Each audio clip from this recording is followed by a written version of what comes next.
What is up, Moody? What's up? What's up? Fresh twist, Samson. I see you. Yep. Had to. It's getting a little wild. Sometimes it just gets a bit much.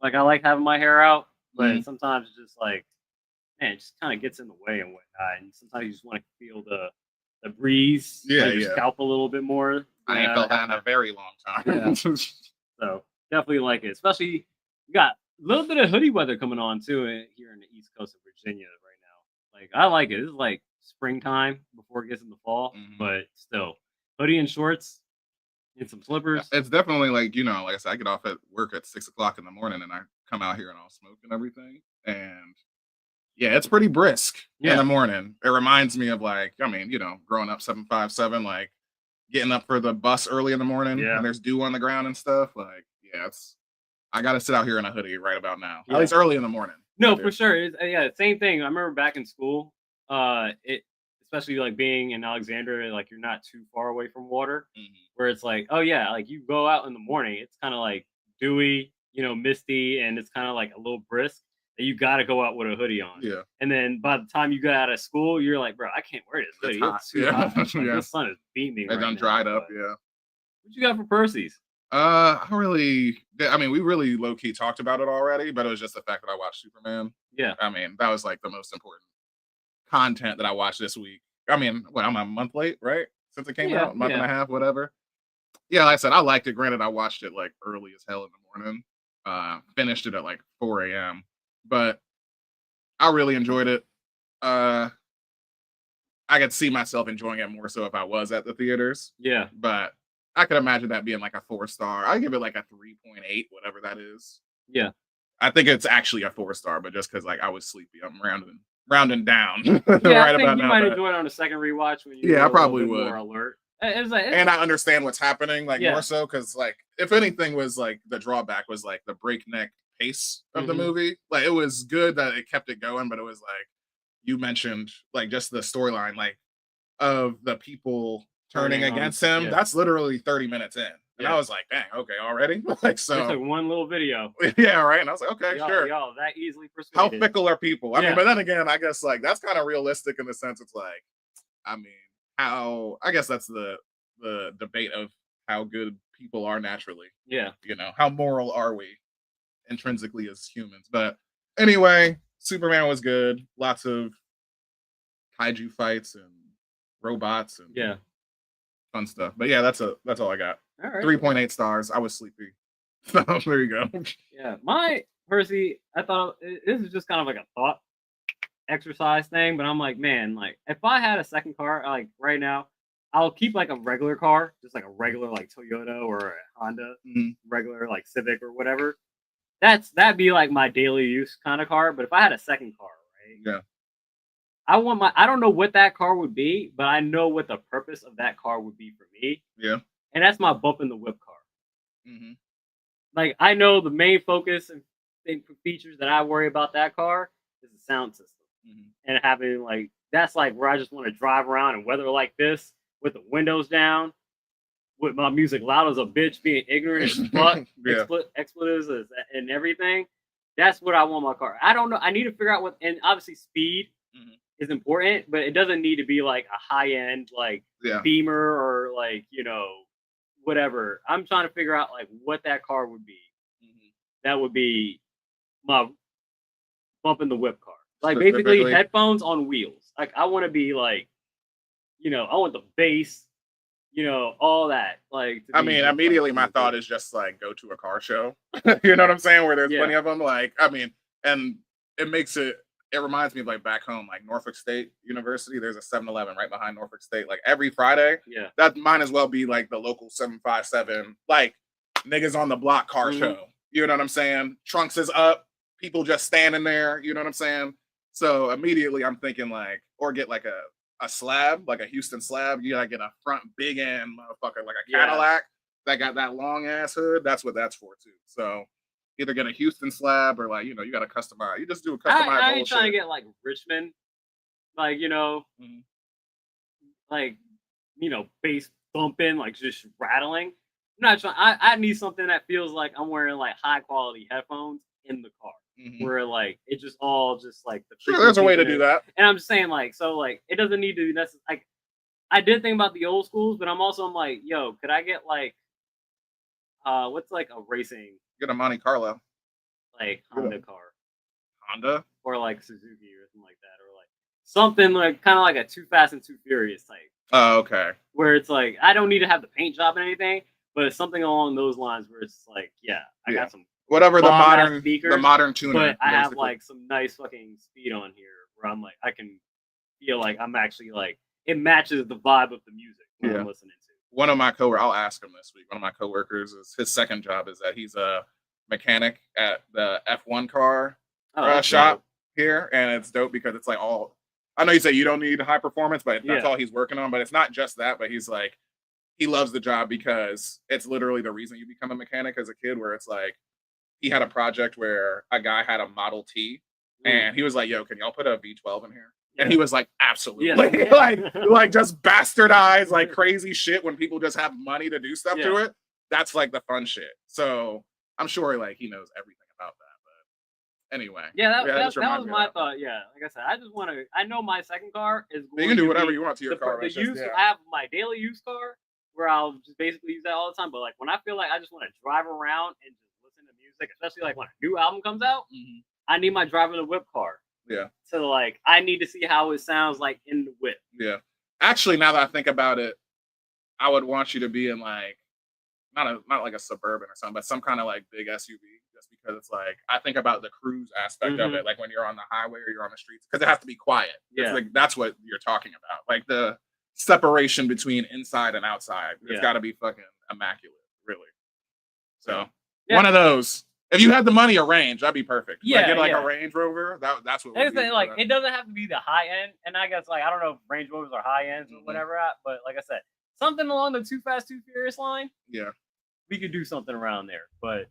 Anyways, we got some wrestling to talk about. We got a pay-per-view to talk about. A pop-up show, PLE. Last Peacock one before it goes to ESPN here in the US. That pisses me off. You just reminded me of that. Let's get into the show. Doors opening. Step back to allow customers to exit.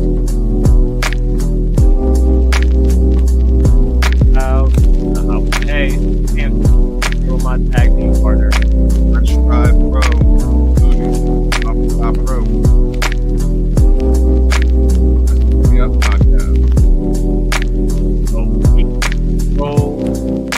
Avenue.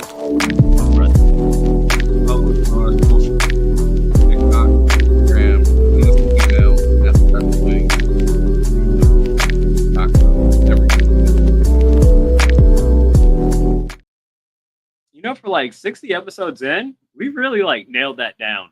Yeah, I feel like that is like, like kind of like coming up to your locker at school back in the day. Like you ever muscle just, like, memory, forget the combination the entire time until you like walk up to the locker. You're like, oh yeah. I'm always like, am I ever gonna get my books? Yeah. Well, welcome everyone. Episode 60 of the Wrestling Re-Up podcast. We got a lot of wrestling to cover this week. We got recaps of Forbidden Door and NXT Heatwave. We split that. You won Forbidden Door. I won Heatwave. Yeah. So we'll talk about how that played out. But we also got like I said, the last pop-up show on the Peacock. Yep. In the United States before it moves over to ESPN, WWE Clash in Paris tomorrow. Not making that same mistake like I made last week with Forbidden Door, where I thought I was like, oh, it's on Saturday. It's about to start. We got to do this early. Nope. I double checked it. That is tomorrow, 2 p.m. I think on the East Coast. So. Okay.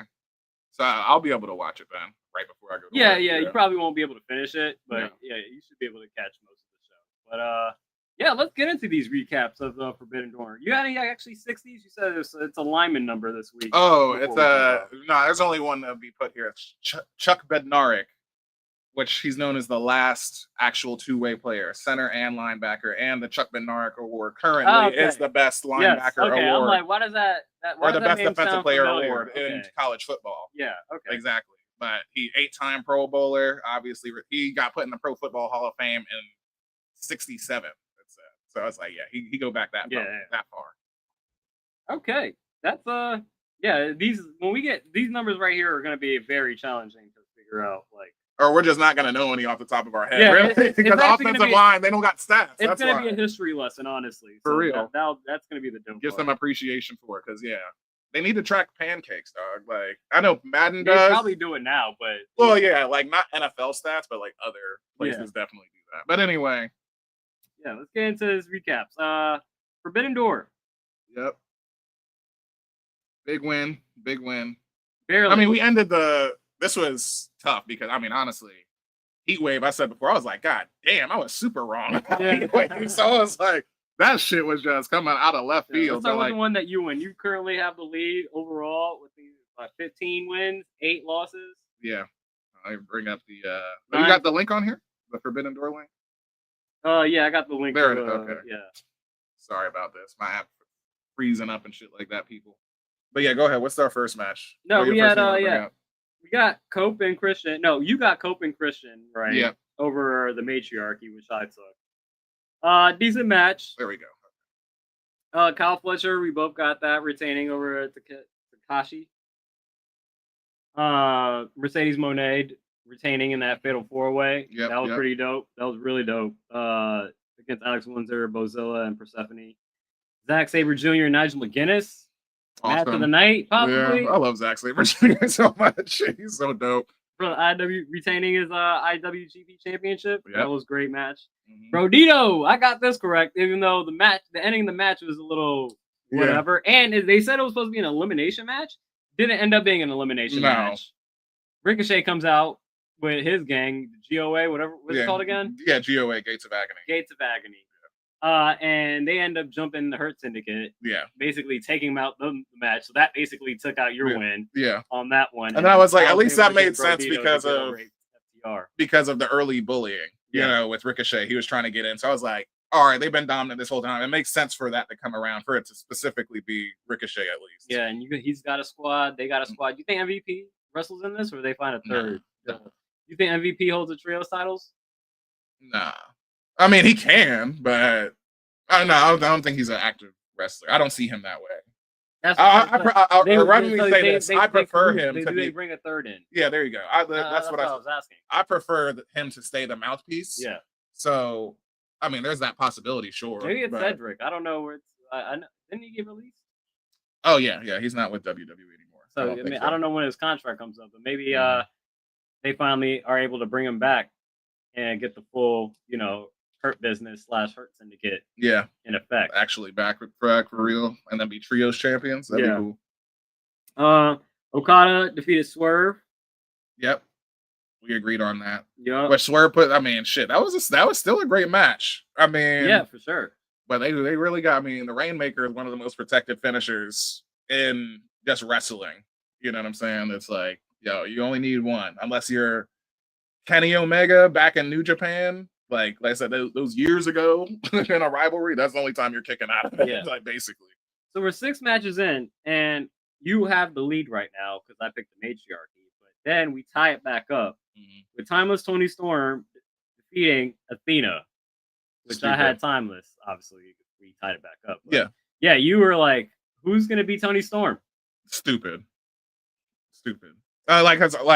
Seriously, unless we spin the block with both of these women, and I said, we actually end up seeing Athena versus Mercedes, take winner take all, and then whoever wins that beats Tony or whatever. It's gonna take something like that. But even still, that feels like, I guess you could land the plane if it ends up being a 3-way. That's what I'm saying is like. Well, right now I don't know. Right now, the Mercedes and Athena series is 1-0. Yeah. Mercedes. Mm-hmm. So Athena has to get her lick back. Yeah. And it's gonna tie it up 1-1. And so there's gonna be a rubber match. That rubber match probably decides who. Maybe they tie and they somehow draw. Yeah. And they both end up facing Tony Storm in a triple threat match. Yeah, there you go. That's the only. It feels like, all right, this is perfect comparison. The way The Rock was talking about Cody crybabies. Yeah. I'm being a Athena crybaby right now, or Mercedes, either one. I guess black women in AEW crybaby, and Japanese. I'll say Japanese women too. But no, I just mean in the sense of That's not even the right way to say it. Not in the WWE. That's not even the right way to say it. But specifically with this, who's gonna beat Tony? That's what I'm crying about. It's like, because I'm like, you got these two perfect options, which I honestly believe that it was gonna be Mercedes. And then when we brought up Athena, I'm like, okay, she's paid her dues. She's been keeping Ring of Honor on her back. Whatever. That's tough, man. I'm like, I feel like the Cody crybabies after the first time when Cody didn't win. Because I mean, I didn't feel that strongly like that. You know, it's like, oh, that's fine. You know, when Cody lost. Yeah. But when Mercedes lost, and even more so Athena, I'm like, the combination of both of them losing, I'm like, I don't know what we're doing. Like I said, my theory on this was that Mercedes got 9 belts, or at the time 8 belts. 8 belts at the time. Now she's 9 belts, man. Yeah. And it's like she still lost. Yeah. So again, no respect to Athena for holding an ROH title, women's title, for an obscene amount of time. Like she's going on 3 years. I think she's at 3 years now. But if she beat a person with 8 belts, that 9 has 9, it just seems by my math that you would also lose. Yeah. That's how I played it. That's why I picked Tony. I could see Athena winning it, but again, just by that math, I just couldn't get past that. Yeah. No, I get it. That's fine. Great match though. Yeah, great match. Hangman retained his title against MJF, and obviously, kind of. How did you think about the finish? I liked it personally. I like the drama of, like I said, once again, the element of losing championship or champion's advantage. Yeah. That basically MJF was talking about. We know that Hangman is brutal. Like we learned that with Swerve. That's like he can go there. So the fact that he hit a clipboard off of his head and give him a buckshot, I'm like, he just got what he deserves. You know, it's like MJF is he's the bastard of AEW, so it's like I don't think you could ever stoop too low with him. Yeah. Because you know he's gonna be worse than you like next time around. Like he'll fucking like have a grudge against you for like 8 months. We'll talk about MJF later on when we get to Dynamite. Yeah. And then where the tiebreaker ended and you ended up getting the win for the show, I had the Death Riders and you had the Faces. Yeah. I should have known when you got I wasn't even able to see this match either. When you got a team with Kenny Omega and Will Ospreay, just that, you have to just pick them. Yeah. And then you add in the fact it was Darby's first match, officially back, and you still have Tanahashi. Yeah, that's and Kota Ibushi. Like, I don't know why I picked the Death Riders. Again, it's like the same thing. It's like it just felt like, again, especially knowing that Will Ospreay was going to be out, which he eventually got put out in this match after the match was over. It was like I thought the Death Riders needed something. Yeah. Especially after how long is Moxley? It's only been one pay-per-view cycle. Yeah, right? It's only been a pay-per-view. Since he's lost the belt, you mean? Yeah, so I'm like, he's fine.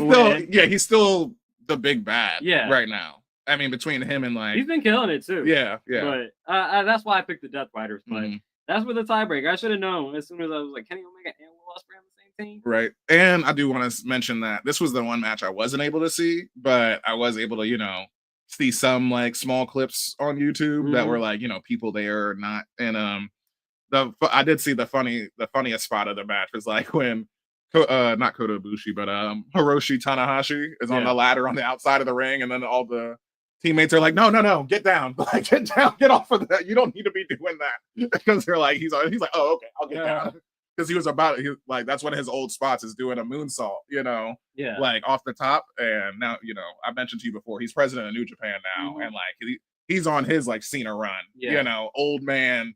Hey, don't break your back, dog. Like, don't do that. He So said something about like this being his last ever cage match in like the UK or something like that. So yeah, he's definitely on his Cena run. But yeah, that was Forbidden Door again. AEW always puts on top shelf pop-up shows, so they've been killing it. They've had a great summer. Yeah, let's get into this heat wave where. Yeah, I was wrong as shit, boy. Yeah, that's what that was. We did not do as well, but I narrowly pulled out the win on this one with Lola Vice getting the win over Jada Parker and Kalani Jordan in the triple threat to determine the women's NXT championship. Number one contender.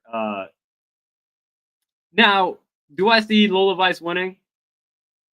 I mean, she ain't got no allies, so I would say no, just off of that. No, she got Zaruka. Are they gonna? Okay, sure. I guess they'll be there to balance it out. Yeah. It's about time that she would win. I mean, it is. I mean, she's paid her dues enough. She's had her rivalry with Jada Parker. I feel her like it would rivalry be with, similar to like Bailey. Kalani Or not Jordan. Bailey. Who was it? I feel like if she won, it would be similar to Kalani Jordan and JC Jane, where it's like, good luck. Like, you're talented, like, as far as like an MMA fighter and whatnot, but as far as like carrying a brand as the champion, I'm like, all right, let's see. I mean, not saying let's see what you got, basically, but I'm like, good luck. I'm curious to see, like, JC Jane was able to pull it off. Right now, she's a face and almost like a true clean cut baby face. What, Lola? Yeah. Okay, yeah. Where I'm like, let's see how this works out as a clean cut baby face. I was gonna say, who's the better character between Lola and JC Jane?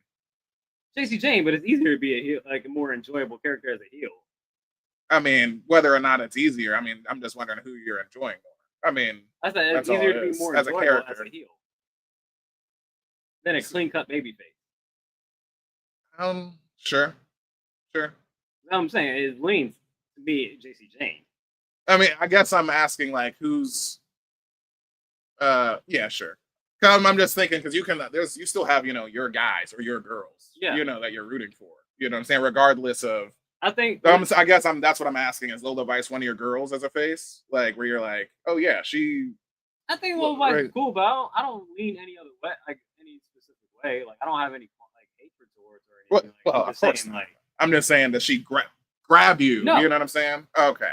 No, but that's what I was gonna say. Also, I think this build up, now that she's number one contender, I think whatever story that they build for until like I assume like No Mercy is where she's gonna challenge her for the title is gonna be important to get her over, especially as a face. Yeah. To get her over as like, okay, yeah, I can see Lola Vice winning this, and this is just not like her just kind of getting a title shot against JC Jane. Yeah, because I mean, I think you could do the typical if she's to not have allies, like we'll just say in a back because she's not part of Zaruka, right?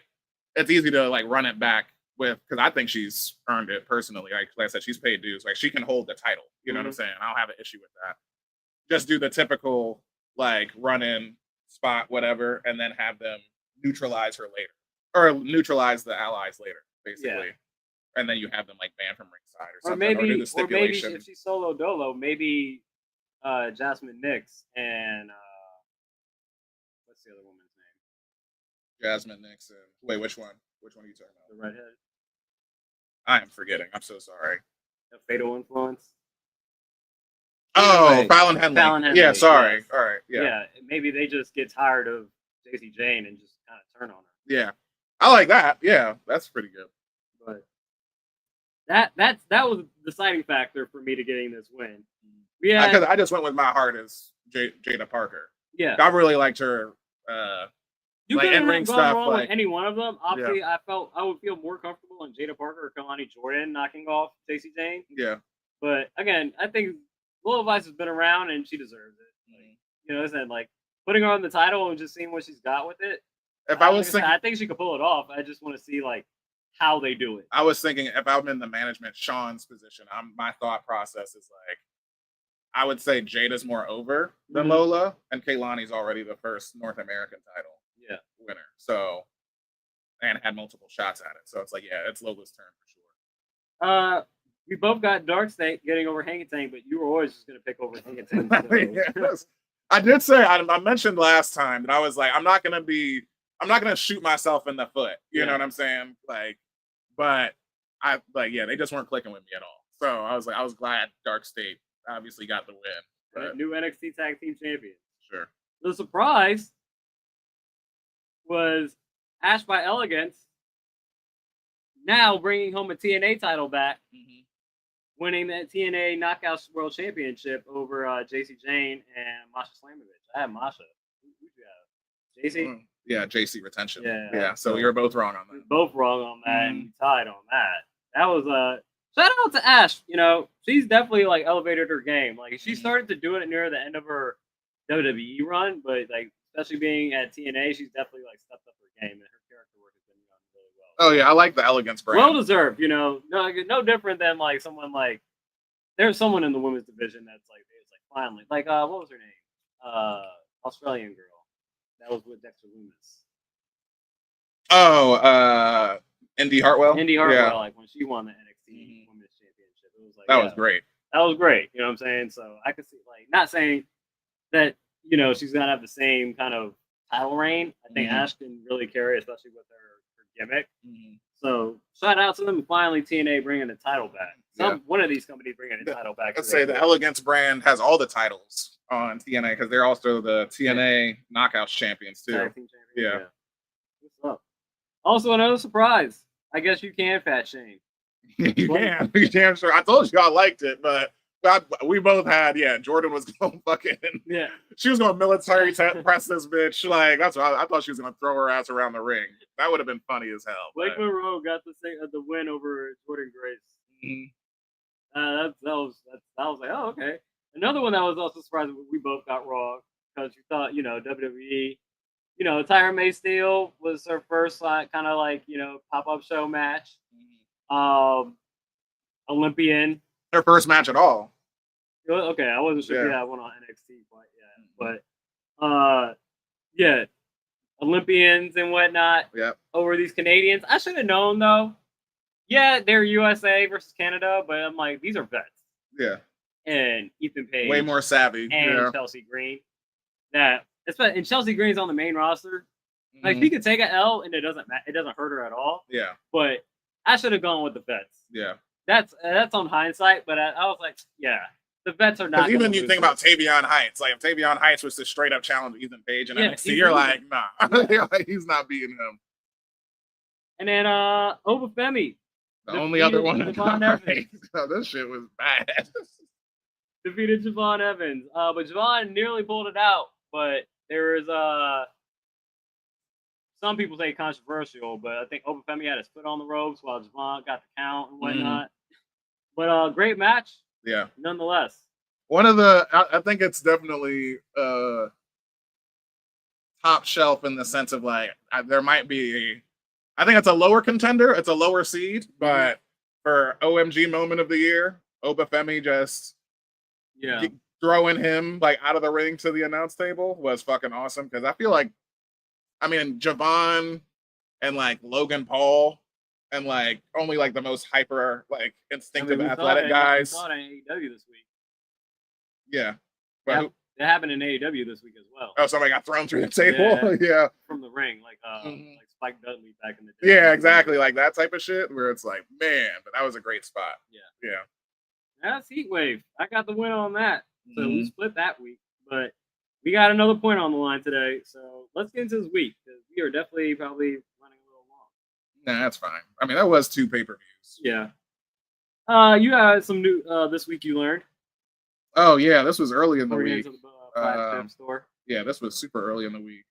But I saw this YouTube video. I called this Bray Wyatt's Final Fiend. Yeah. And I'm not sure from how long ago this was, honestly, but it was basically just the art director that Bray or Wyndham would, worked with to create the Fiend. And in the video, he actually, I think it was just from like a week ago, or it was posted like the same day when we was recording last week. Yeah. And it basically shows like the last Fiend or the final form of what the Fiend was going to be. And like the mask is like mutated differently and stuff. And it's dope. And he says that there's like, these are actual workings from, him and Wyndham, like this was the plan. So it's a nice short little video, of course. At any time WWE posts anything Wyndham Rotunda, anybody in the video is immediately getting misty-eyed. Yeah. Like, if not like full, exactly. And everybody's always saying like, he was my best friend and he's like the best guy ever and shit. And it's like, man, come on. You don't gotta always hit me over the head with it. Right. Like, that's being like, he probably was just like the ultimate fan of the business, like growing up in it.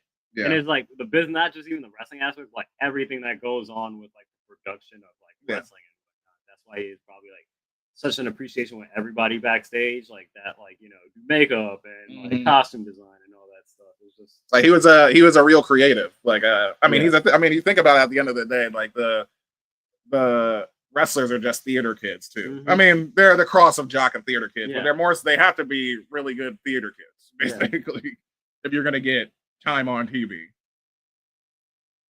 Let's get into this flagship show. Raw go home show in Birmingham, England. I had. You didn't put anything in yet, did you? No. I did for Raw. Okay, I guess I gotta reload my thing. But either way, what did you have? Did you have anything higher than I did? No, we're both on the same level. I had. Well, I'll start off with the thing that you didn't have on there, which was the opening love promo / Brawl with Bronson that Roman had.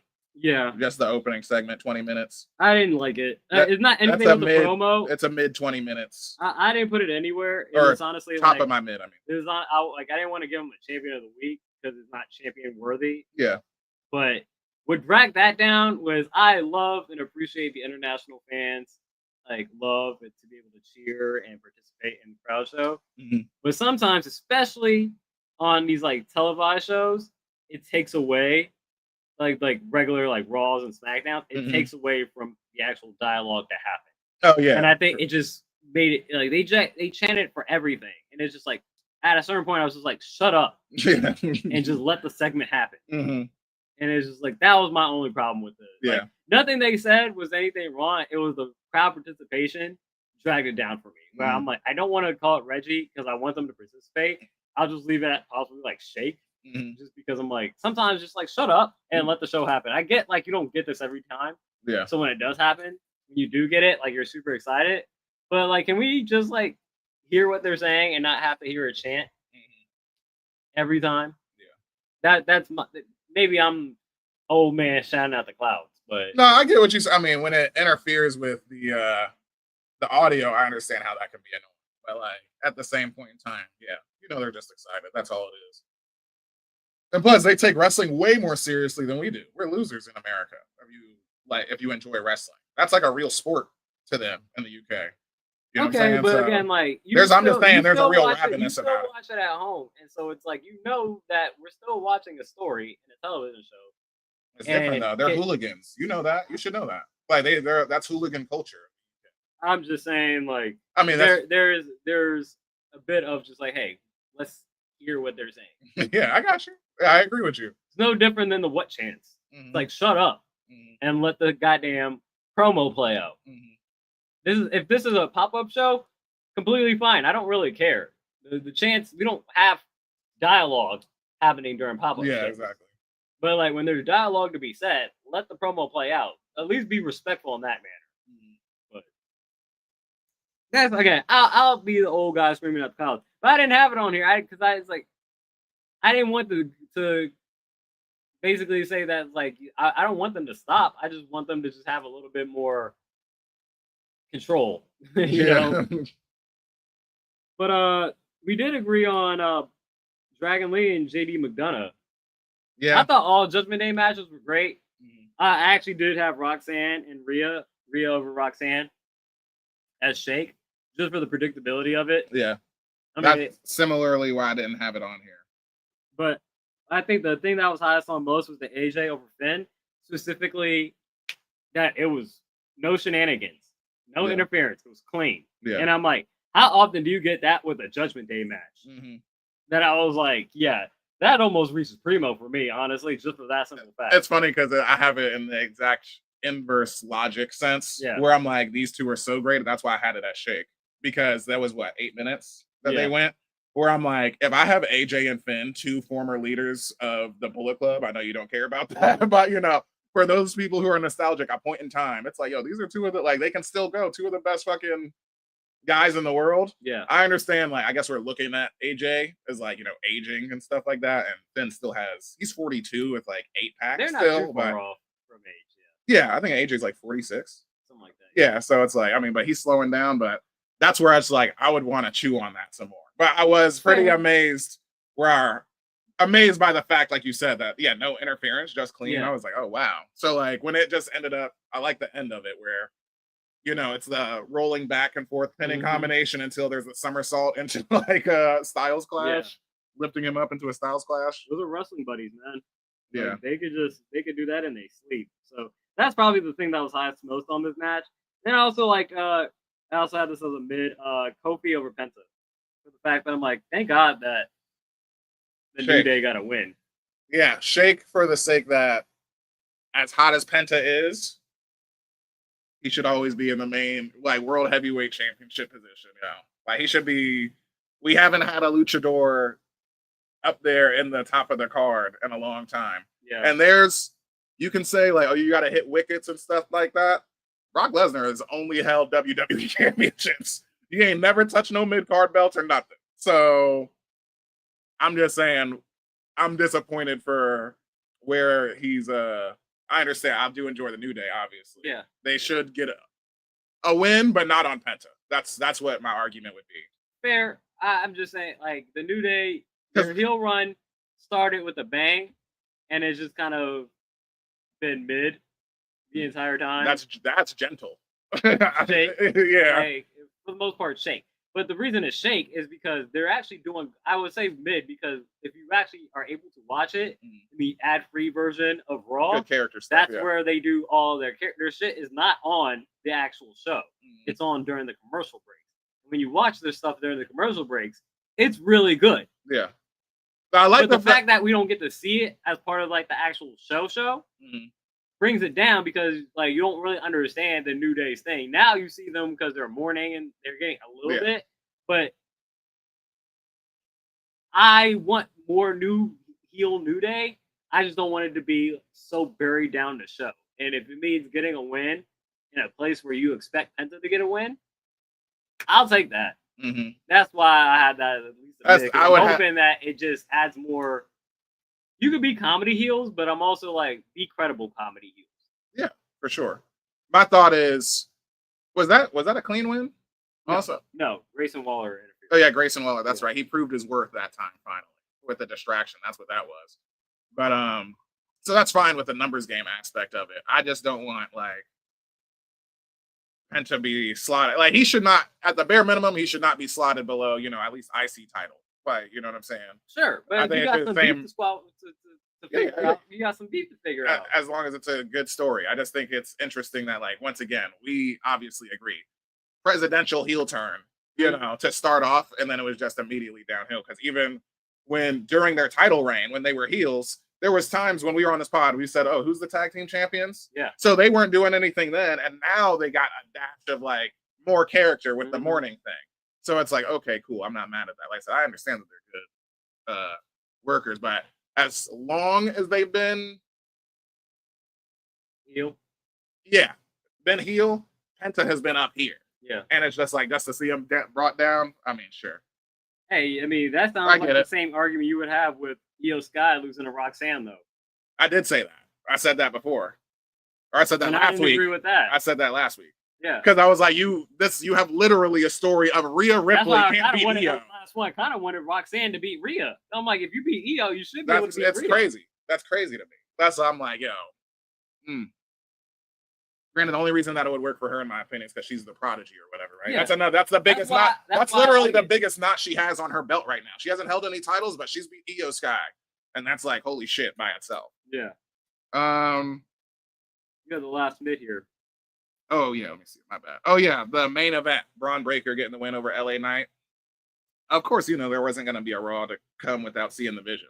So yeah, I'm glad that they're officially the Vision, because I have been saying that, and it's is this what they are? They for the last 2-3 weeks, I think that's solidified. That's the faction name. I left this off, but it probably is shake to me, because I would just say this is rinse, wash, repeat. Or wash, repeat, whatever kind of way you want to say it. Yeah. But it's just okay, yeah, we know how this goes. It's almost like Judgment Day-ish, and I'm like, I need something a little bit more than the same kind of things that happen every week. So it is what it is. Yeah. I think the numbers game works in Seth Rollins' favor. This at Clash of Paradise. For sure. But yeah, that's all I got from the flagship. Yeah. Entertaining show. Not bad. So there was a lot of stuff that I liked more so than I didn't like. Let's move over to the bodega. NXT, right off a Heat Wave. We had similar things, but I'll start off with I like the Kalani over Blake Monroe, mainly for the fact when Jordan Grace came out and Chase and Blake Jordan Grace came out and then Blake Monroe ran. Yeah. And then she ran so far, but like Jordan Grace just chased her all the way to the door, and it's just like held the door shut. Like, you got your match, finish your match. What are you doing? I'm like, yo, you should be getting counted out right now. That's my thought. But I thought that was a fun quirk. I mean, it was a decent, like, the match was the match. Like, like nothing to write home about, but I thought it was just a good entertaining moment that I was like, okay, that's not something you see all the time, but I liked how it kind of played out. Yeah. So, like, mid stable. Like, none too, it barely made a mid, in my opinion, but I enjoyed it. Yeah. Similarly, where I had ranked was my mid is Tyra May Steele actually getting her first win. And this was solo against Alba Fire. Yeah. Which she gets it with the most devastating finisher move in the women's division, as we know. The schoolboy. So I wouldn't say predictable. I would have rather seen an ankle lock tap out. You know. We did build that up similarly. But obviously numbers game. Secret Hervis and Paige come out and like he'll stand tall again. But also like I think I appreciate why I guess Triple H kept Alba Fire around, where it's like she is very good. Similarly, where you just say a good set of hands. You know what I'm saying? And since she's been doing like this is the most she's been used in like the last 3 weeks, like with the Secret Hervis like doing like double duty and stuff. She's got one of the best like gory bombs like ever, probably. One of the best. Yeah. Hers is better than Chavo's, for sure. Like I'd say you got Gory Guerrero. Must be Chavo that fucking taught her. Yeah, right. But that's because when she does it, I'm like, that's always like because it's set up like the moneymaker. You know what I'm saying? And it's like one of those things that you gotta like, like the moneymaker isn't impactful, and neither is like the gory special, even when you see it.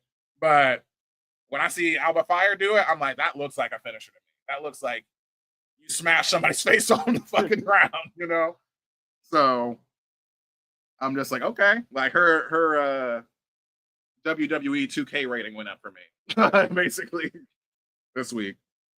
We did agree upon Ricky Starks over Josh Briggs. Yeah. And he kind of surprised. I thought Josh Briggs might have got the win on that, just because again he was a little bit more closely connected to the Obafemi and Amora. That like if Amora got the match and lost, by your interference. But how would you do in that situation against Obafemi? Yeah. But I like that Ricky Starks won. I'm happy for Ricky. And he dressed him down. I think Ricky could beat Obafemi? No. No, remember I said that was my shot called like I don't know when he debuted. Was like just have him win it at WrestleMania weekend next year. Yeah, in New Orleans. NXT New Orleans. Yeah. And have Oba just reign the entire time. It's not in New Orleans now, it's in Vegas. Oh shit, yeah, you're right. Yeah. Fuck, so yeah, that throws it up. But at least at that point in time. I know, we did say that. Yeah. But so can Ricky knock off Oba? Not in the first. Nobody can beat him the first time. That's the thing. Like you shouldn't be able to like granted, if you are able to, like there's gotta be some type of story to that. It's like an in-depth story where there's gotta be who's in that triple threat? Josh Briggs. Oh. Well, yeah, no. I mean, I guess he could pin Josh Briggs, sure. I feel like Josh Briggs and Obafemi take each other out, or I don't know, maybe it's a fatal 4-way. Yeah. But if you have a fatal 4-way with Ricky, Josh Briggs, Obafemi, and Javon Evans, Javon's winning. Yeah. Javon is pinning Ricky Starks. I think Josh Briggs and Obafemi take each other out, and then that just leaves Javon Evans and Ricky Starks in the match, and I think Javon Evans gets that one.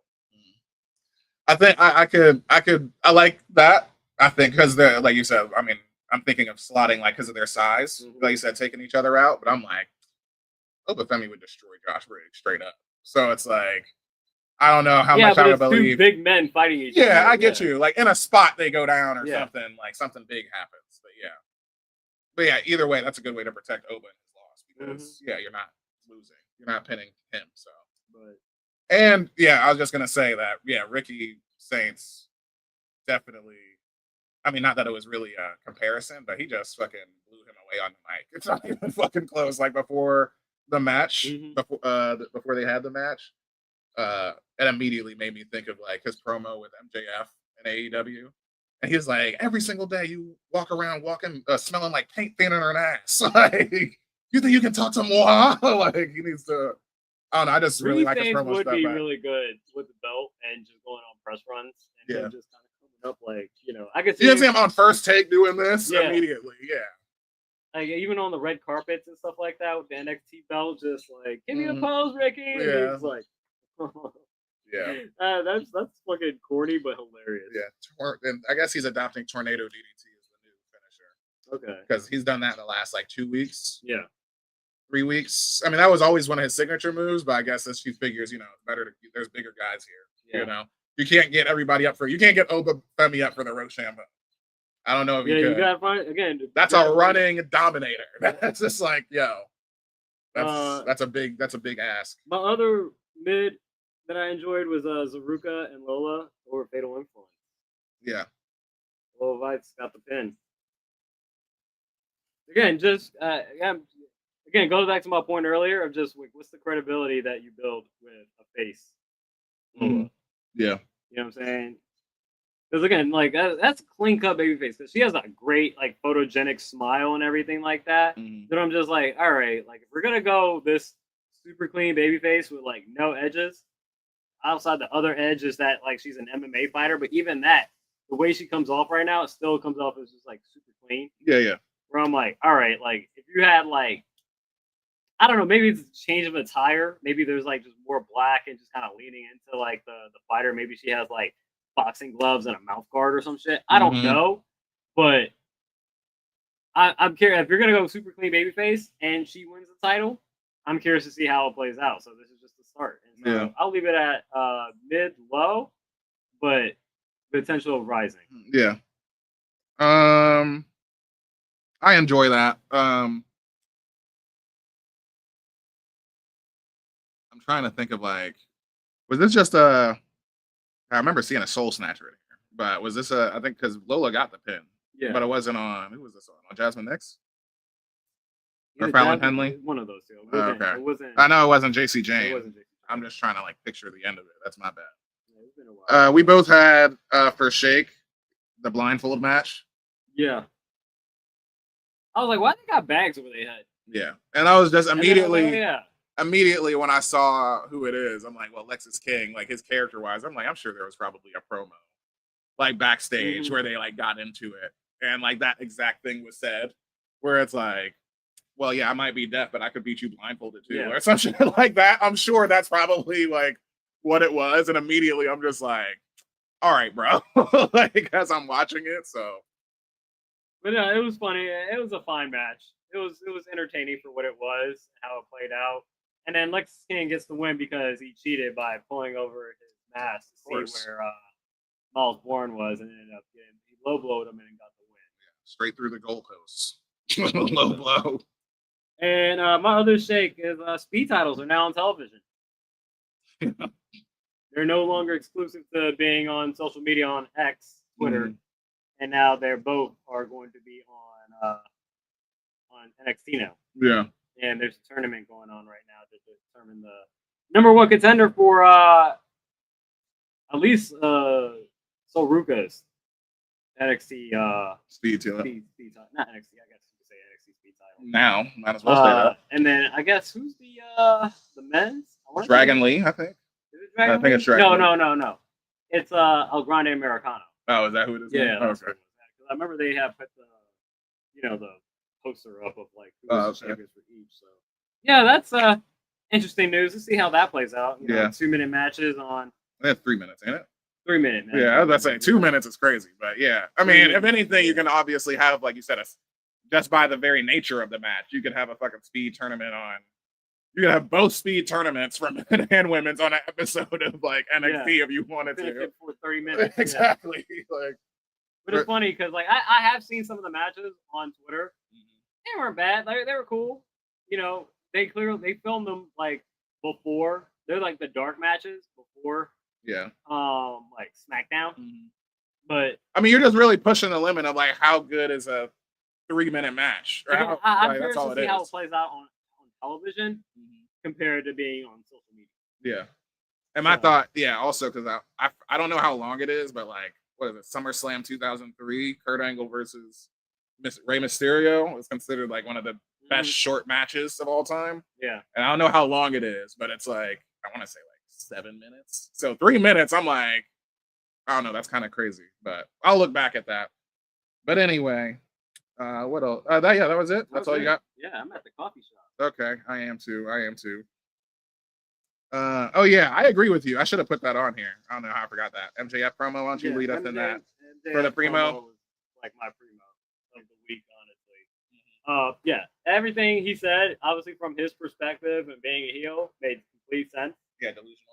Yeah, and I don't disagree with him in that sense. And just like the passion in his promo, like the believability, just came across through the screen, and him wanting to get his revenge on both Mark Briscoe and also going after Hangman and whatnot, especially now that Tony said that he has to give at least a week's advance.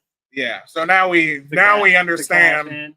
That shit made me so mad. Like, hear that. That's just a sidebar. Like, where it's like putting that postscript of Athena, saying like, oh, I'm going to cash this in at Forbidden Door. And people like me are like, bitch, why? Like, because this was not written down anywhere. And now I guess Tony's like, we got to distinguish this from Money in the Bank. And that's what his thought was the entire time. And it's just BS. But either way, that's my quick sidebar. So, what did you think about the promo? No, it was great. That's why I said I should have put that on there too. And my thought was, I mean, he's always believable. Like, as I know you could sometimes say that it's like repetitive, but when, you can all say if it ain't broke, don't fix it. He's a heel, but it's like when he gets pissed off, this is who the character MJF is. You know what I'm saying? Like, there's only been a few times when I guess you would say he's been pushed to his limit. I mean, Hangman, this is his second go around with him.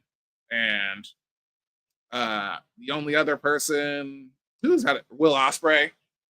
That's another one that, like, when he was like, you just pissed me off and like everything was going perfect until you showed up.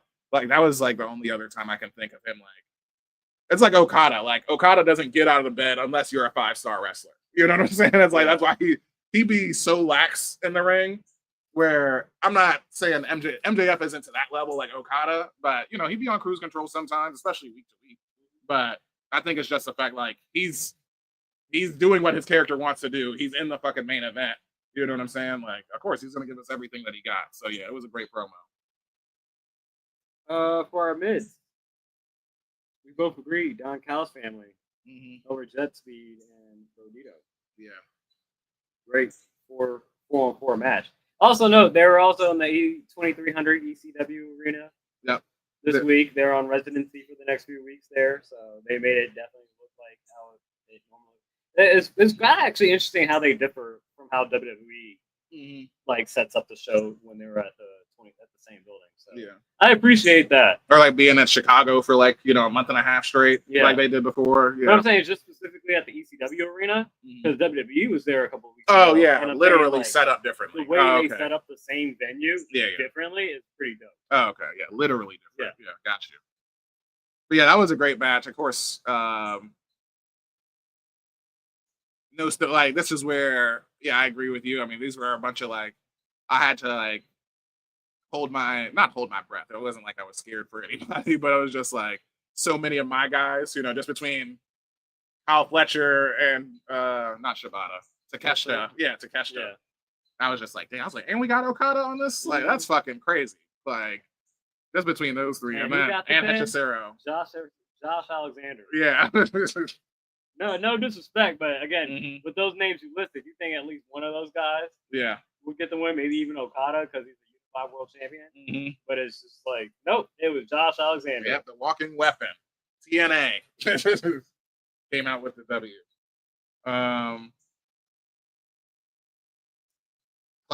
You had Darby over Claudio. Yeah, Falls Count Anywhere match. That was a great match. It was fun. Obviously, Darby does his Darby things, but again, just haven't really seen a Falls Count Anywhere match in a while, I feel like. And the way they used the arena, being in the ECW arena and just kind of just being aggressive with it like that. I thought it came off really well. I like when Claudio was doing the spinning, the big swing, and then he like eventually like threw him into the side railing, the metal side railing. Yeah. And then because Darby is just that, he was like, yeah, just do whatever, man. Do whatever. It's a crash test. I mean, like we say, that is actually his character. Whatever damages me damages you double. Yeah, that's his thought process. I thought that was great. I really enjoyed the women's tag team match that we had. The heels getting the win over faces. Megan Bayne and Penelope Ford getting the W over Chris Statlander and Harley Cameron. Because I'm like, man, they be burying my girl Harley on Collision. And my thought was, I'm like, I still need to figure out, like, I wonder if it was probably a waste of a segment. And I think about it, the vignette when she was like back home, like watching movies and like her mask like possessed her or something. I'm like, she's still a face right now. Maybe it's like a slow takeover type thing because there was no like real different character work from her outside of like the Harley Cameron that I already enjoy. That I told you is like Chelsea Green, basically. So I was kind of looking forward to that, but hey, they're slow builds, man. AW likes their slow builds. So I hope so. I mean, it could happen within months, man. But I mean, apparently, like they came out together and they had like Chris Statlander and Harley Cameron, and it was all set up as if they were a tag team. So people are saying that they're building a women's tag team title division. Well, I think that's known, but I think they're probably going to be a tag team to win the tag teams. What I'm saying. Yeah. So because again, just because of the fact that you have something in motion where you're coming out as a tag team and like the entrance was a tag team, it's like okay. Yeah. Penelope Ford and Megan Bayne came out with the tag team too. They got matching like stuff too. Okay. Yeah. And granted, like I said, fucking Megan Bayne she don't need one right now, but a singles title is begging to be on her way. I mean, like, just the look. Both of those is Chris Statlander and Megan Bayne are the only ones that I can think of. Because we asked this question last week. It's like who would take it on like someone that's not on the not in AEW right now. But I'm like, if you had it, it's like either Megan Bayne or Chris Statlander. Outside of Athena and Mercedes, I'd say Chris. Chris put in more work. I mean, like I said, Megan Bayne would make sense for the look of it, like because she's more imposing and all that stuff. But I like Brock Lesnar, Tony Storm. Yeah. I mean, she's done it already. That's where I was saying it was like kind of intriguing when she first came around, but it was like, oh, that was her just pay-per-view cycle to be like challenging Tony, and it wasn't like, oh, she a real threat. Not quite yet. Mox and Garcia, I put that in shake because I thought it was predictable, the usual predictability. Yeah, sure, but I think it just continues the streak of Moxley just having great matches with not lesser stature, but people on the card, younger guys, like the mid card, younger guys, and what. Because this is the third week in a row. Yeah, no, you're right. I'm not saying paying his vet dues, but he's doing that. He's doing the mentorship shit. I don't want to say mentorship. Even during the match, he was telling them like to clothesline him harder and stuff like that. And I'm like, okay, like this where again goes back to like the reason when the Death Riders came when they finally explained. It's aggressive coaching. That's what it is. It's like tough love coaching and whatnot. It's like the way that he was able to go on great matches every week, even after losing the title, with both. As I'm too hard. I'm willing to say I'm too hard on Garcia. it. Yeah. That's why I just like it was a great match. Yeah, I'm willing to say I'm too hard on it. No, I don't blame you. I can understand that.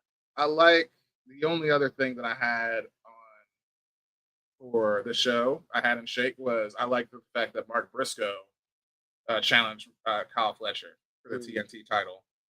Just because I like Mark Briscoe is another one of my guys. He's probably how many face guys do I have? Briscoe, and I mean Swerve is a face, but I mean he's a tweener. I don't really count him.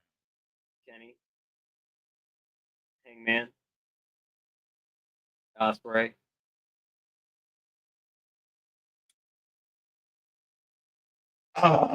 Out of those, that's tough. Like just out of those three, that's an amazing three. But out of those three, I guess I would say like Ospreay. I don't know. I don't feel like tragic. Maybe it's Hangman. I don't know. To be honest, I would go Hangman right now. I'll go Hangman right now. Okay, Hangman. If I have gun to my head, Hangman right now. Anything else you got at the coffee shop? No, that's it for me. That's all it says. Gallery.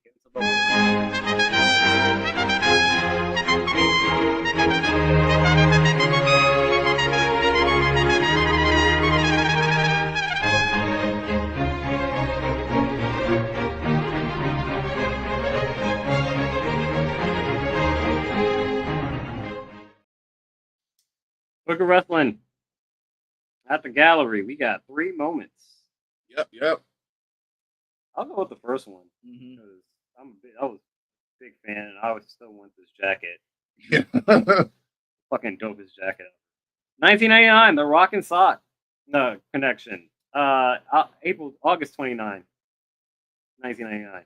The Rock and Mankind, together known as the Rock and Sock Connection, defeated the Big Show and the Undertaker to win the WWF Tag Team titles on Raw. Yeah, I love the Rock and Sock Connection. This could be the match of the week. Also, I didn't put the link here, but it is on WWE's YouTube. So by default, I guess I'll put that in there. But yeah, no, just for the moment, it's funny to see that it was like, damn, they beat the Brothers of Destruction like for that. Well, not the Brothers. That was like I forgot what they called. Or I guess the 2 biggest guys. Yeah, because that was Kane and Undertaker. But that was Corporate Ministry. Was Big Show part of that? This was after that. After Corporate Ministry. I forgot what their tag team was, but this was like Undertaker's kind of being like a tough ass mentor, kind of like what John Moxley is right now, but John Moxley's doing it better. Where he was like, "I'm gonna leave you in the desert, and I want you to walk back and shit like that and whatnot." And it was just like, I need you to get in better attitude shape to be like my champion or stuff like that, to be a truthful champion. But then Undertaker weeks later, I think right after this, Undertaker just left to go get surgery and didn't come back until like Judgment Day. Oh, bang. Well, yeah, what a moment for the visual of it, for sure. Again, and the Rock and Sock Connection jacket that Mick had at the fucking Rock This Is Your Life episode, I want that still to this day. Yeah. I really want that jacket. If I can find that jacket, I'm sure you can Google it. Somebody's got it. Or even just custom They order. never sold it. Oh. They never sold it. And so they need to bring that back on WWE Shop, the actual like Rock and Sock Connection jackets. Those would sell like hotcakes. Yeah. No, they would. They would. And actually, I take it back. That's a moment, because this is a match. Wait, why did I put 2002? That's definitely wrong. Triple H's debut at SummerSlam when he was Hunter Hearst Helmsley. I don't know why 02 is there. But this is the infamous when he spikes him on his head. That pedigree, the first pedigree ever. Which one? The spike when he debuts. You said 02? Triple H? No, not 02. That's why I said I don't know why 02 is on there. Like... No, I'm saying in that match he did it. I think it's 95. Okay, or 96. But that's his actual in-ring debut. Yeah. That's Hunter Hearst Helmsley. Okay, yeah. No, definitely. 02 is a miss. That's a misprint. I don't know why that's there. Okay, I was like, that's why when you were telling me that, I'm like, that doesn't make sense with the date. No, it definitely doesn't. Even Bob Holly, you're like, what? No, he's hardcore Holly at this point. Like, what? He was in 02, he would have been, right? He was hardcore Holly. Yeah. He was hardcore, I was like, the date threw me off. I was like, no, in 95, he was Spark Plug. Yeah. Like, Bob Holly or whatever his name was. You want to take the last one for us? This is another like history lesson type coup. August 24th, 1998. Brawl for All. This terrible shit. Yep. Bart Gunn defeated Bradshaw on points to win the final of the first and to this date last Brawl for All tournament. Gunn was rewarded with a legitimate $75,000 bonus for winning the tournament. He would later be defeated in a boxing match by super heavyweight Butterbean at WrestleMania 15 the following year. What a terrible just era of just like Vince Russo booking. And he did this out of spite because I forget who said, I think Bradshaw was the one that said that I could whoop anybody's ass. And then Russo was like, oh yeah, like I'll create this and what. There's a whole Dark Side of the Ring episode about this, and it's just like as ridiculous as you can imagine. And then Bart Gunn getting knocked out by Butterbean. Oh man, that is tragic. Yeah. Because this dude, Butterbean, is a real heavyweight boxer. And it's funny because Bart Gunn said that when he was doing the Brawl for All, he was just like, basically just fighting like how he would normally fight.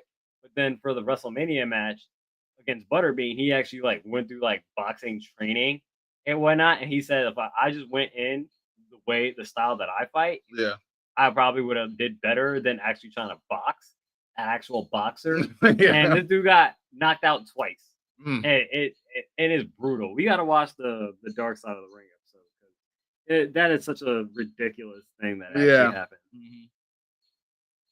happened. That's it for the Book of Wrestling. Yep. Let's get into this boutique, the final go home show of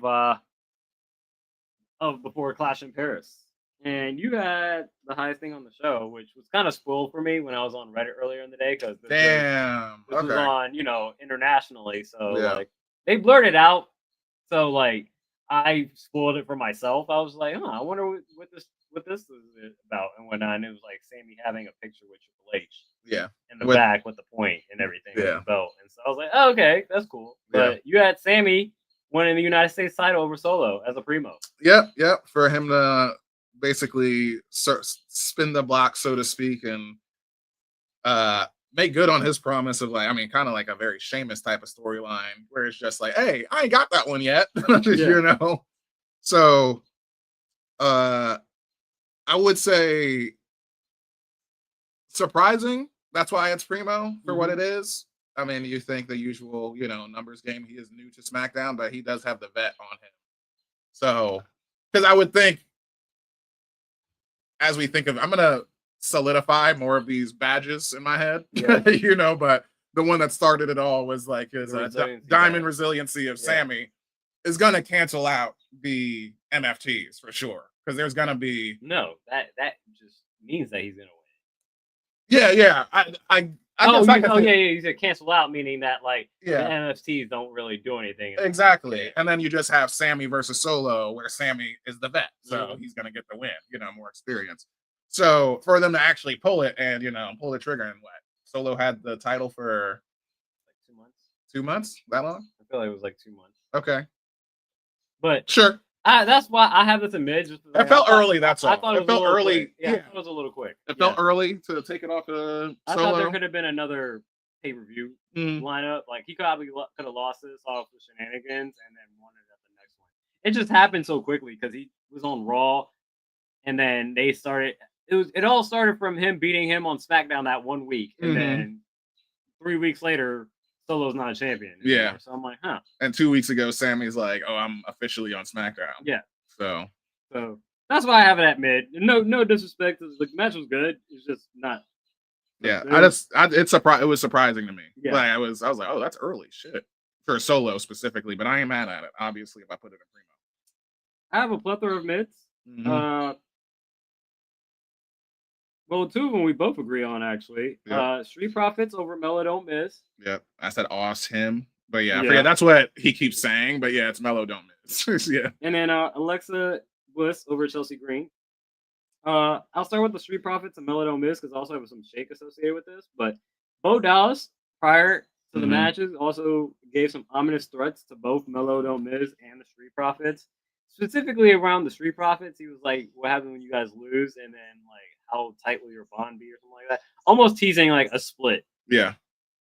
And so I'm like, I have it in shake because I'm like, we always talk about the Street Profits splitting and Montez being on a singles run and Angelo Dawg being on a singles run. But until it fucking happens, I'll see when I believe it when I see it. Yeah. Because he was saying that, the Wyatt Six are real family. Yeah. So when you lose, will your bond be as strong as you think it is? Are you actually brothers? Yeah. Yeah. And then it's funny because then my eyebrow raised. I'm like soul brother? Like, you know what I'm saying? I'm like, what are you saying, Bo? But yeah, Street Profits do become number one contenders for the tag team title. So we have Street Profits and versus the Wyatt Six tomorrow at Clash in Paris. We'll see what happens. Yeah. With the Street Profits after that. But yeah, those two combined, the match was great. Mid threat, I'll believe it when I see it. Shake like storyline threat. Yeah, exactly, for sure. The other one we agreed on was Chelsea. Yeah, the Secret Hervis carrying the women's division in SmackDown and NXT right now, or not NXT. But still, just double duty for them. This was supposed to be this was a good match. This was supposed to be a tag team championship match for the title, but apparently Piper Niven was not cleared to wrestle. I don't know why.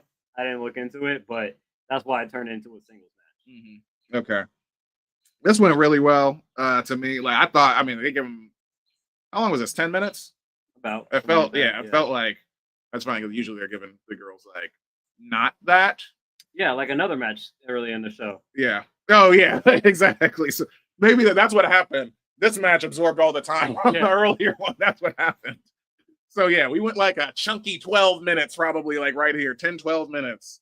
But Alexa getting the W, but either way, numbers game. Alba Fire, best. We get to see the best gory bomb in the business once again. I like this match for the fact that laying out the champs. The fact that Charlotte lost, but then Alexa won. Because remember, Charlotte lost last week, and I gave her like a primo or at least mid for that. Because you're like, who says she doesn't put people over? Yeah. And then to see that, you think that again, they have the titles, they can take these L's. Yeah.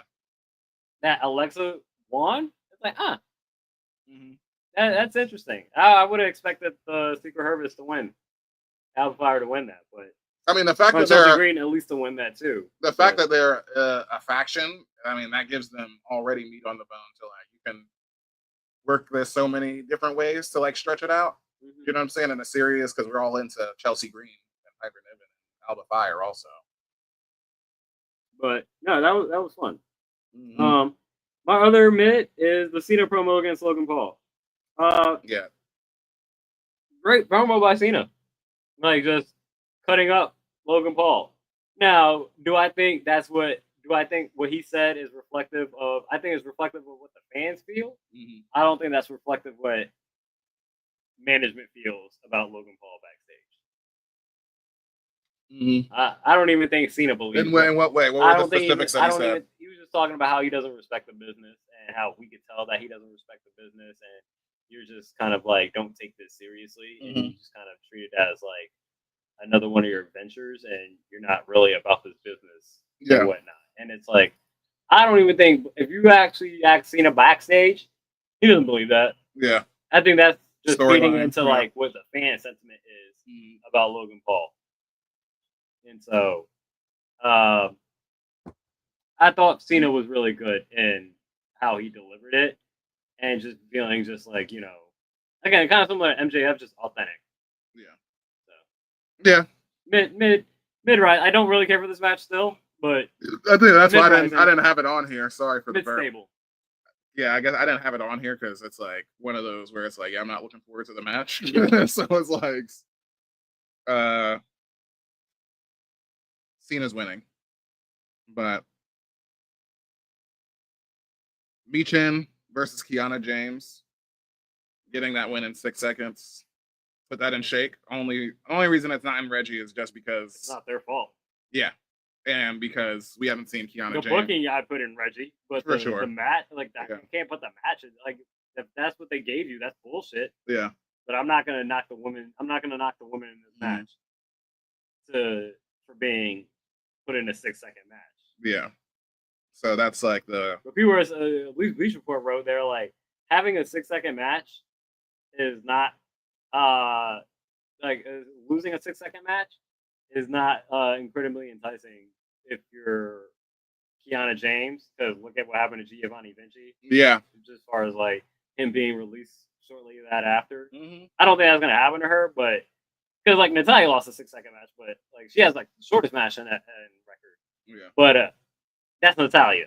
I was like, yeah, she's also a Nepo baby. That's different. That comes with heritage. And basically a trainer. Yeah, as well. Also too, yeah. And so, and tenure, all that good stuff. Yeah, but I'm not gonna put that on Kiana James. I said the respectful thing for the women is to leave it as a shake, but the booking is Reggie. Yeah, for sure. And then the last thing that I had was women. I call it the women's title holding pattern because we get this segment of Jade talking to Tiffany Stratton again. Yeah. About how she's number one contender because she won the match last week. And I was like, was that a number one contendership match? Yeah. It was in the moment? Yeah. Oh, okay. But even still, I was just like, I feel like we didn't move forward at all with either one of these characters. Like, you can run it back, but there should be a difference in the second time that you go around. Whereas the first time you go around, you're, like I said, mind you, I told you, I was like, they're gonna be like the maybe not rivalry, but they're going to push them this entire year because this was the first thing that we saw on SmackDown after Mania was those two women. So the fact that Jade has taken this L on such a big stage and like not changed at all. That's what I'm not. I think the change is probably going to happen sooner because this match is. I don't think it's not. I don't believe it's tonight or tomorrow. Yeah, Clash in Paris. Yeah. No, it's not. So it's happening at a later date. I'd say by the time the match does happen, I don't care who it is. There needs to be a clear heel. Yeah. In this match, if it's Jay turning heel, fine. If it's Tiffany finally being a heel and not a tweener, fine. But there needs to be a clear heel going into this match. For sure. Or at least have the match turn it. If Jade turns heel to win the title, fine. Yeah.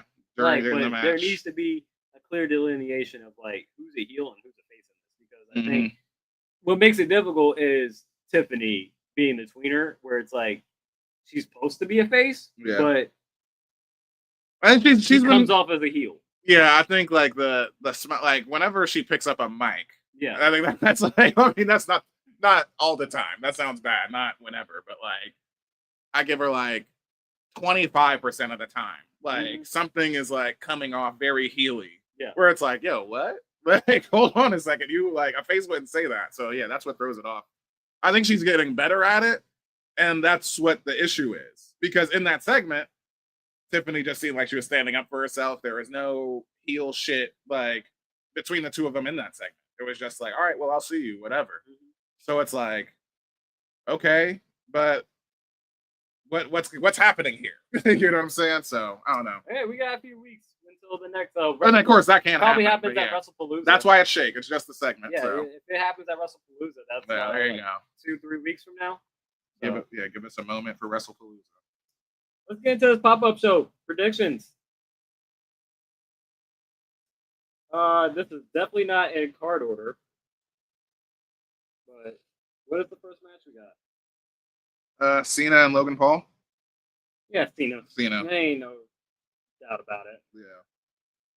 Logan Paul is going to be honored to lose to him. No, well, actually, I'm going to go Logan Paul. Okay. Like, basically, like doing what he did for Solo? I think Brock Lesnar interferes. Oh, yeah. Man, that's something. Because they got Brock Lesnar versus John Cena at WrestlePalooza. I think Brock Lesnar comes out and just like because I think there's going to be a ref bump, and then the ref's going to be knocked out. Brock Lesnar music comes out. F5, German suplex, Logan Paul, frog splash. Yeah. 1, 2, 3. Ref wakes up. Yeah, you're good at predicting the interference spots because I always be thinking of these in a vacuum when obviously there's other bookings that can happen. Good old fashioned Donnybrook match: Sheamus versus Rusev. I think this is actually kind of hard because this should be a Sheamus like home court, but the fact that it is a home court, makes me want to pick Rusev. And I feel like Rusev just came back, or not just came back, but like pay-per-view wise, like the character. Yeah, that's where I'm kind of sitting with it for like Rusev because he's lost. What was that? Clash at the Castle, the first Clash at the Castle when it was the 3-way. Him, Drew, and Gunther. Yeah, so because he lost there and he lost. I don't know if he was at the second one. I think he was. I think he lost. But that's where I'm like, but I want to put. I know Drew's lost. Drew lost that Clash at the Castle last year. Yeah, because that's when they had the Broken Dreams entrance and everything. Yeah, I'm gonna go Rusev. Yeah, that's who I'm feeling too.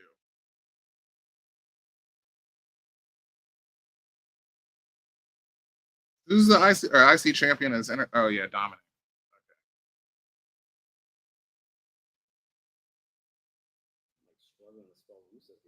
Okay. Roman versus Braun.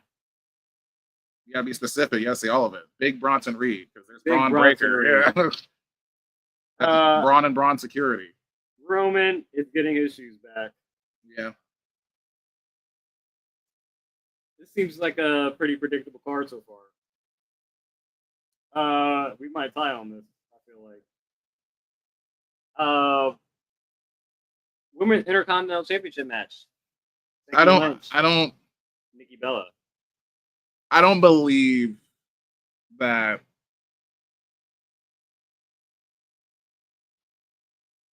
Do you think Nikki will be around as long as Trish was? Trish was around for like a season, like 3 months. It felt like. I don't even think it was that long. 2 months. Because she also came back multiple times. I think because she had like 3 months with Becky. I can see Nikki being longer. Longer? I can see Nikki being a little bit more of a part-time wrestler than Trish. Trish, I think, is a special appearance, a short-time special appearance. Like, I'll get you for like 3 months on a build for a show. I think Nikki could be part-time wrestler. Yeah. And she can appear, be on TV every now and then, cut her promo, but not actually wrestle, but then have to defend a title. I could see her winning this match. I'm not gonna pick her because that's where I was like, I don't. You know what they say? The last moment that we saw is she took Becky's belt from her in the ring. They were standing in front of each other.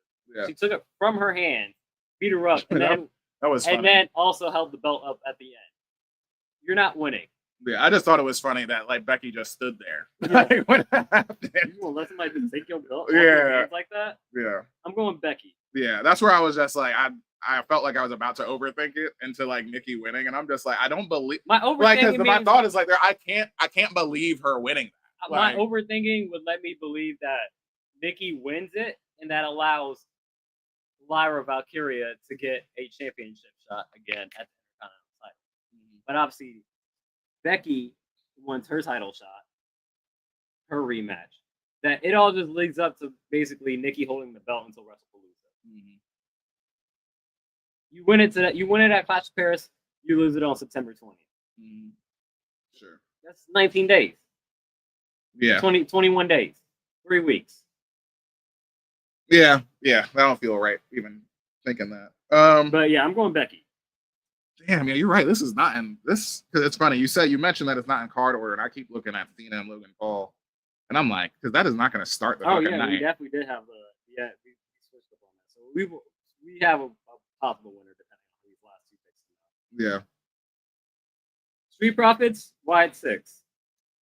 You can't be giving out threats like that and not having to see the payout. So Wyatt 6. Yeah.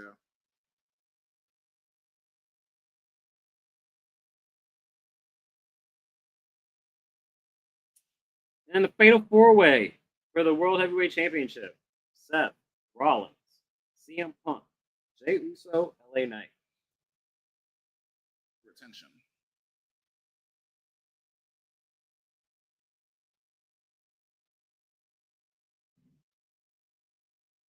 Where does Cena and Logan go on in the car?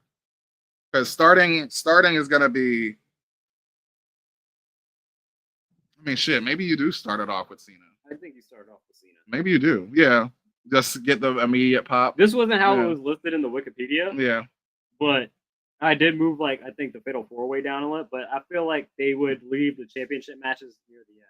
Yeah. Because, I'm just sitting here thinking as I look at it. Probably flip the tag team match before the women's match. Yeah. But I think you end the show with the title match. Yeah.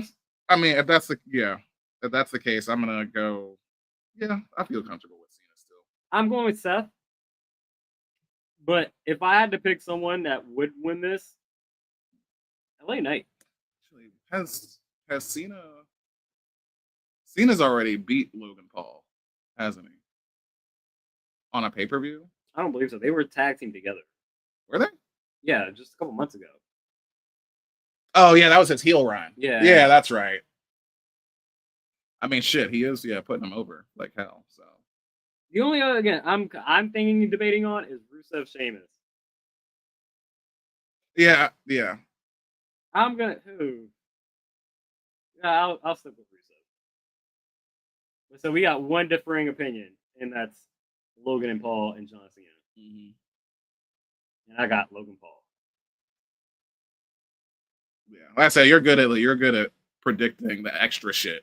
So that's where I'm like, yeah, that's that television. Because that would be like pretty basic, I guess, to say that Cena would be, it's his last run, bro. Yeah, I mean, once again, you would want because what's the moment of this pay-per-view right now? Because Cena beating Logan wouldn't be a moment. Roman getting his shoes back. That's the other one. Yeah, I mean, the way I'm booking it, what's the moment? LA Knight, exactly. LA Knight getting his title. LA Knight becoming world heavyweight champion. Oh yeah.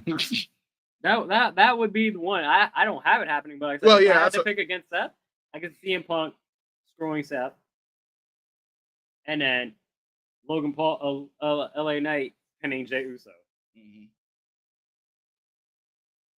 Yeah, it's just like I look at my card and I'm like, I'm so conservative, with this card. Your conservativeness has got you this lead. I wouldn't doubt it. Yeah, that's what got me in my hole in the first season was I just kept picking with my fantasy booking. Mm-hmm.